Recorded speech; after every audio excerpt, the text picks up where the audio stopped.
yang kita lakukan ketika kita ingin melakukan pengujian terhadap laporan pengendalian internal tersebut? Yang pertama, kita meminta keterangan dari personil klien yang sesuai. Jadi yang kita lakukan adalah meminta keterangan dari tim auditor atau tim auditor internal si klien.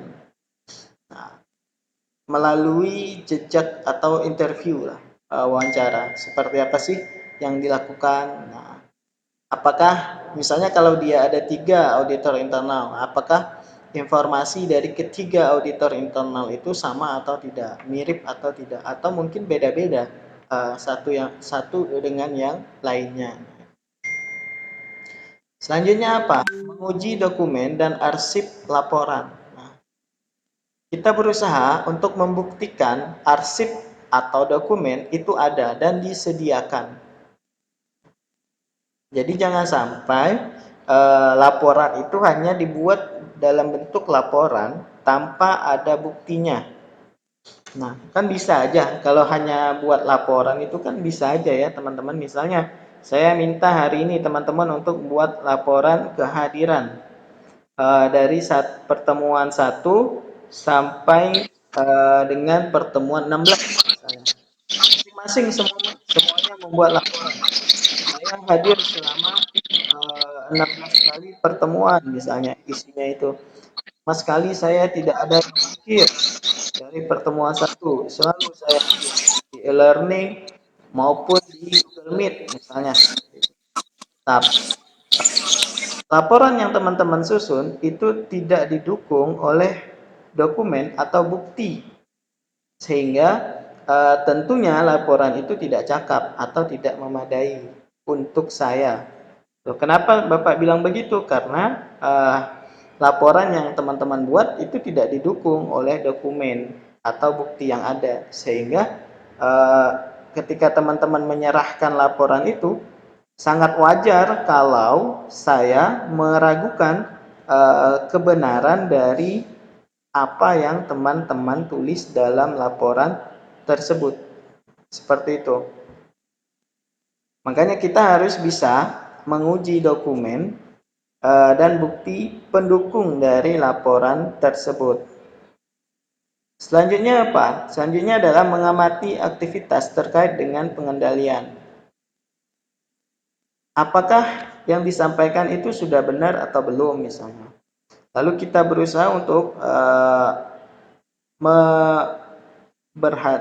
hadir di lingkungan, melakukan observasi, menguji, menyaksikan fenomena lapangan, apakah sudah sesuai yang dilakukan oleh para auditor internal ini, dengan bukti yang ada itu sudah sesuai atau tidak. Kita cocokkan antara bukti lapangan dan dokumen pendukungnya.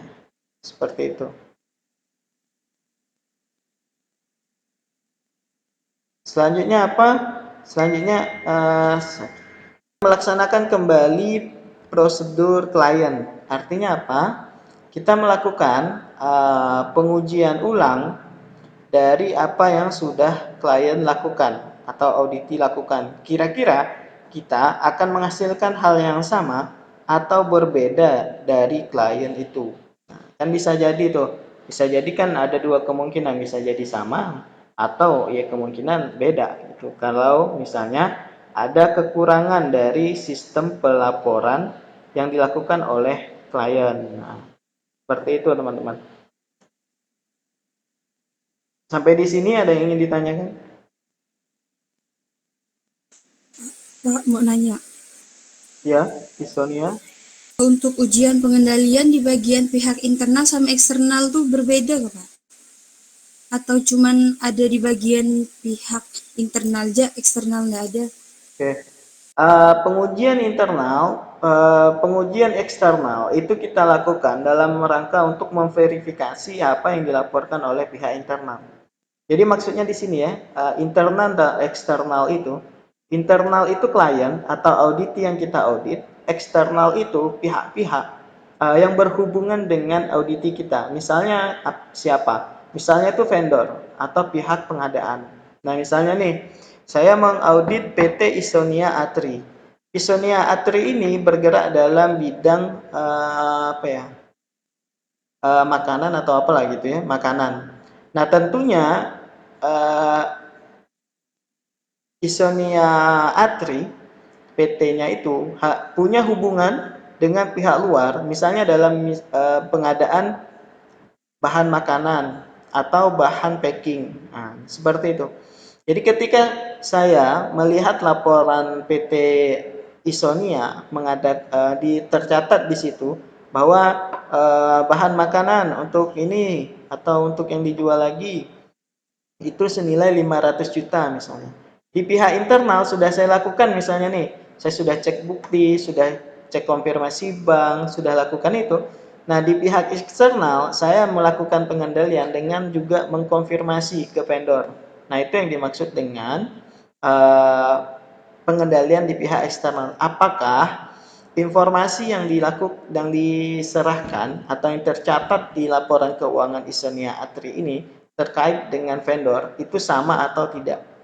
Ini kan jadi kita berusaha mengecek apakah misalnya 500.000 tadi yang tercatat itu sama dengan yang dikeluarkan dan yang diterima oleh vendor benar-benar 500.000, atau jangan-jangan buktinya 500.000 ternyata yang diterima vendor hanya 450.000. Nah, itulah yang kita maksud dengan uji pengendalian internal dan eksternal. Keduanya itu sama-sama dalam rangka untuk memverifikasi dan konfirmasi bukti dengan laporan. Nah,